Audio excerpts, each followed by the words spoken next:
Hello and welcome into the Locked On Wolves podcast. We are live following the Timberwolves loss to the Boston Celtics on Friday. Marney Gellner of Valley Sports North joins the show to break down the game. The Locked On Wolves postcast starts right now. You are Locked On Wolves postcast, part of Locked On Sports Minnesota. Your team every day.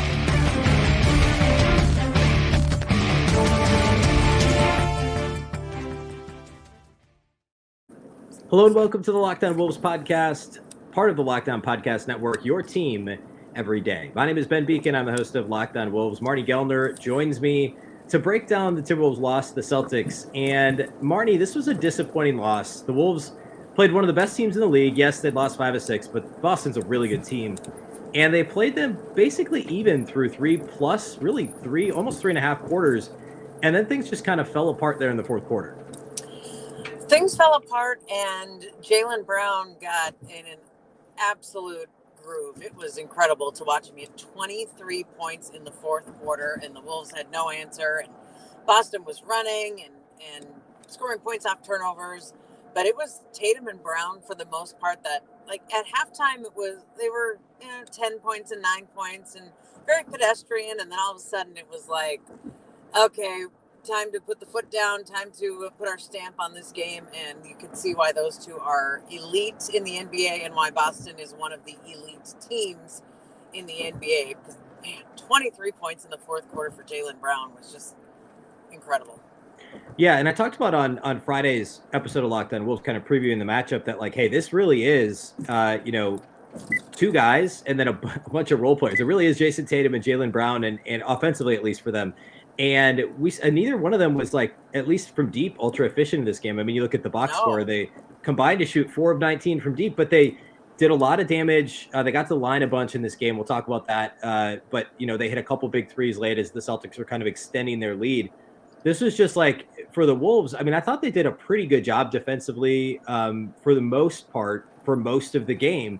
And then those guys got hot, and that was kind of all she wrote.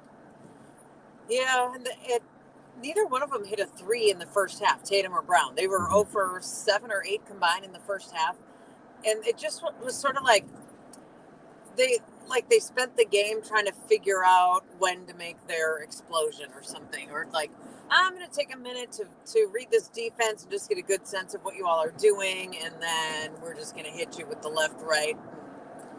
You'll not know what's coming. And the Wolves did not recover.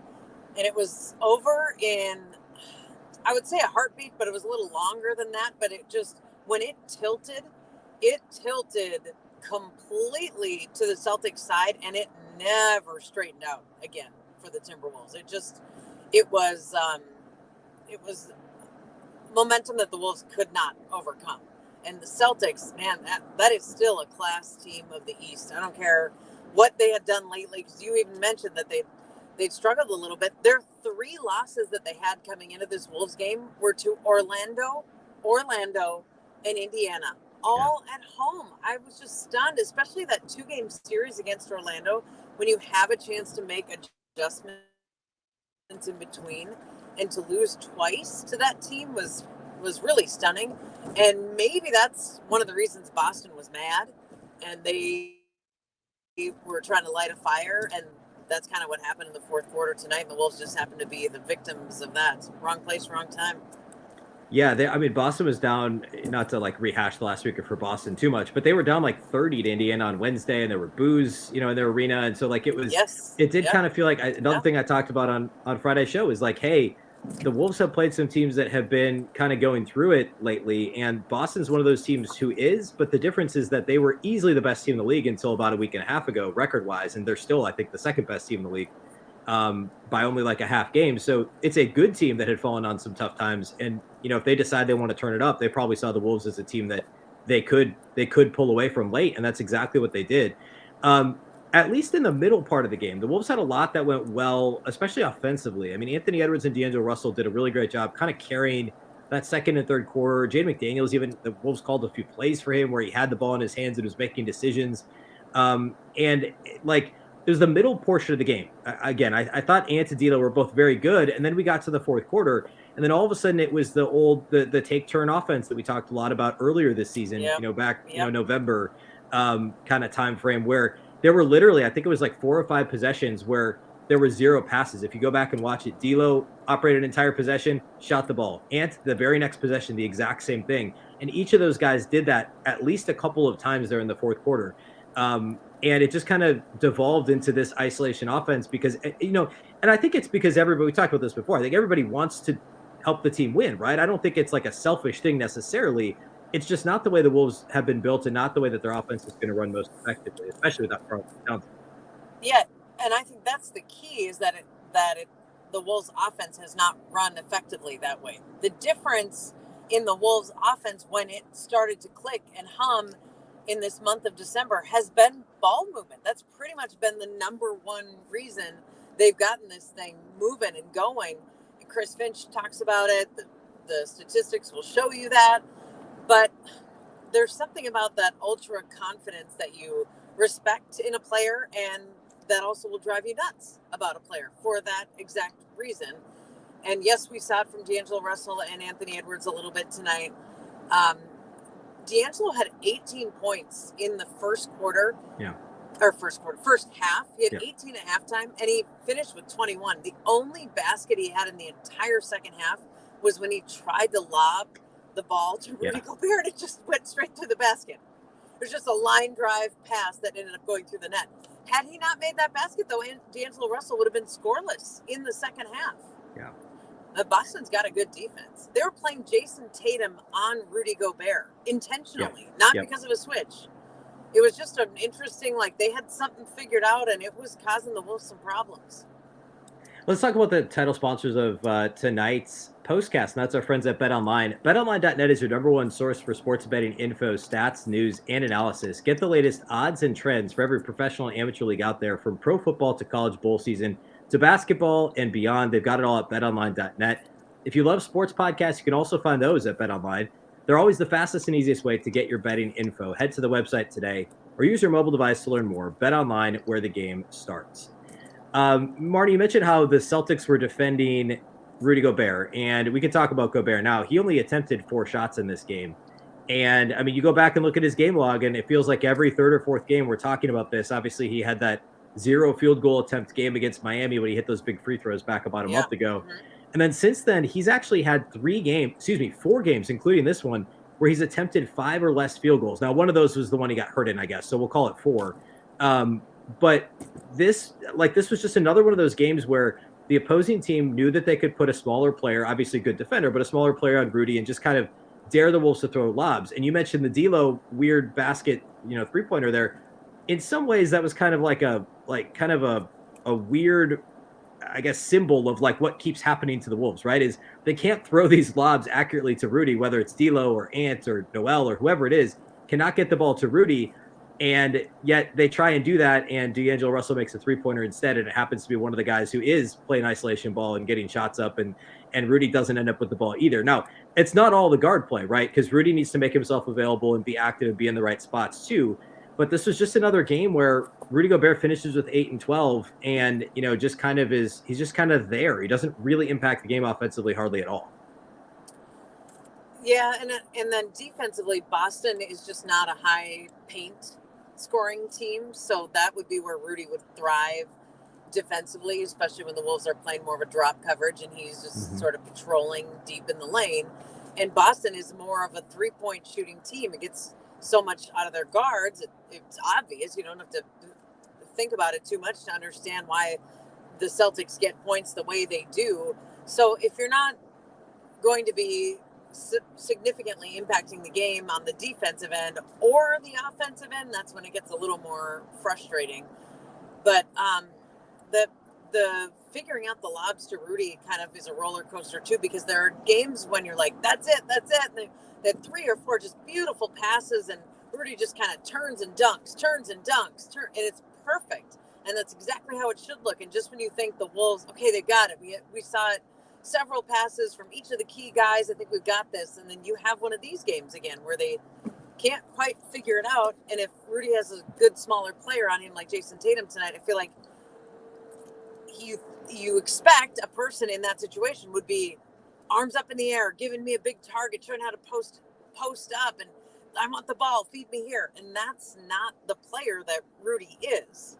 So it didn't work really on either end to their favor tonight. And I don't know how many teams will be able to copycat that from the Celtics and how many times it would actually work out the way it did for them. But not a lot went right for Minnesota in that second half. So we'll just chalk it up to tough times in Boston, which the Wolves have had for years, and then move on to Miami, where they've been great over the last handful of years. Yeah, that's true, weirdly enough, and obviously beat the Heat earlier this year too. One more thought related to Rudy, and this is something else I talked about on Friday's show. I spent some time talking about, what's a way to get Naz Reid more minutes, right? So Naz played great when Rudy was out, and then Gobert comes back on Wednesday, and Naz is limited to 13 or 15 minutes or whatever. I think they only played 2 minutes together. And if you look at the two-man lineup numbers, the net rating with those guys together on the floor has not been good together. I should say Rudy and Naz together has not been good. It's like a negative 13 and like 87 minutes coming into this game. They shared the floor together, and I'm ballparking this. I just kind of made rough notes. It was roughly 10, 11 minutes, kind of spanning the first and second quarter, third and fourth quarter as well, Rudy and Naz together. And total for the game, based on my count, when they were on the floor together, they were a -7 over those two spans. They had a couple of good runs, but then they also had some issues, primarily defensively, right? I mean, that's the biggest concern. But with Naz playing as well as he has when he's gotten the minutes, I understand Chris Finch wanting to try and play them together. Now, when I did the podcast today, I didn't know Robert Williams wouldn't be playing in this game. And I think that maybe if Williams is on the floor, maybe it makes a little more sense to play those bigs together. But, what's the, moving forward, I understand trying to play them together because they theoretically, especially with no Towns and no Taurean Prince, they're two of your best probably 8 players. So you kind of have to, unless you're limiting Naz to 12 minutes. But is that going to work? Are there certain opponents that could work against? I mean, that to me in this game was frustrating because it felt like it should be working, but because of the way the Celtics play, like you said, it just didn't work for Minnesota, and they ended up being a -7 together. And the frustrating thing is that they've tried it against other teams, other totally different personality type teams than the Celtics, and it also hasn't worked then. Right. And in fact, it's been better when Carl's on the floor without Rudy and Rudy's on the floor without Naz, or put any mixture of those 3 bigs together, 2 of them on the court at the same time, and it just hasn't worked nearly as effectively as when that player is by himself. Maybe that's just as simple as taking up space. I don't know, but if I'm Chris Finch, I mean, that's got to be one of the more maddening parts of this season is his calculations on trying to figure out how and when to put those 2 of the 3 together at the same time on the court and have it work. And he's a really good offensive mind. He's very creative and think outside the box. And I got to believe he's tried most of everything at this point. And I don't know what there is left. I'm hoping there's still a way that, there has to be. They're good enough players, but I got to believe it's just maddening trying to figure it out. Yeah, a couple more quick thoughts from this one. The Timberwolves gave up 20 offensive rebounds to the Celtics, and Boston came into the game 25th in offensive rebound rate in the entire league. They're a good defensive rebounding team, but everyone in the starting lineup had at least 2 offensive rebounds. Luke Cornett off the bench had 5 offensive rebounds, so 20 for the game for the Celtics. They also dominated transition opportunities. I think it was 24-10 or something like that. And free throws. The Celtics shot 11 more free throws, made 9 more free throws. And even though they actually shot the ball worse from deep, they got up a lot more threes than the Wolves once again. So those are categories that we consistently see the Wolves lagging behind in. Free throws is kind of a newer issue, I think, related to getting to the line, and not having Towns certainly hurts there. But the 3-point discrepancy, transition again, and then offensive rebounding, giving up second chance points really hurt the Wolves in this one too. Yeah, those are kind of those 4 factors categories, and there are 4 factors for a reason, because they make a difference in a game, especially when you win 3 out of the 4 categories. They're momentum changing plays too. Boston came into this game, their average for fast break points per game was 14, and they had 24. Yeah. And they just, it's momentum changer. It's deflating for the opposing team when you either cause a turnover and you score on the other end, or maybe you just inbound the ball through the hoop and you beat everybody down the court. That stuff is demoralizing to the other team, and it totally ignites your own fan base. So it's like those things have double weight to them. They don't just result in 2 points or 3 points. they carry momentum and weight and heaviness. And so does an offensive rebound, because as a defense, you just did your job. That guy missed a shot. Congratulations, success. That's what you were supposed to do. And as soon as you give up an offensive rebound, the whole thing is negated. It's so deflating.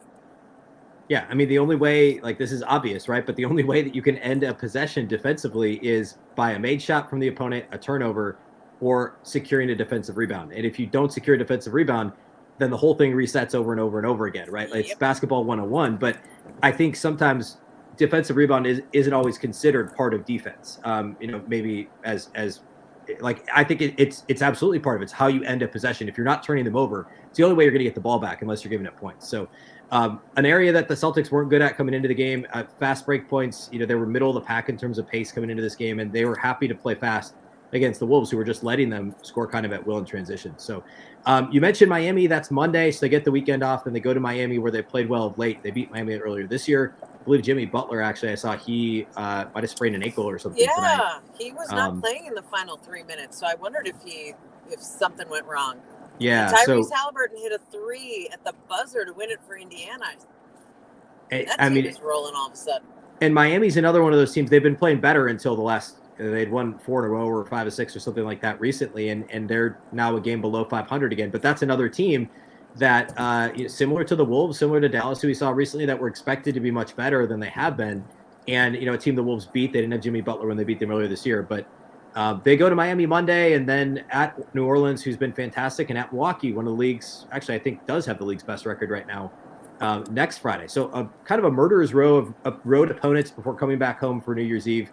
And we'll, of course, be live following Monday's game against Miami as well. We go live after every Timberwolves game, about 45 minutes following the final horn, here on the Locked On Sports Minnesota YouTube channel, as well as you can find the audio feed on all the Locked On Wolves audio channels as well. So a big thank you for watching, a big thank you for listening, and we'll catch you next time.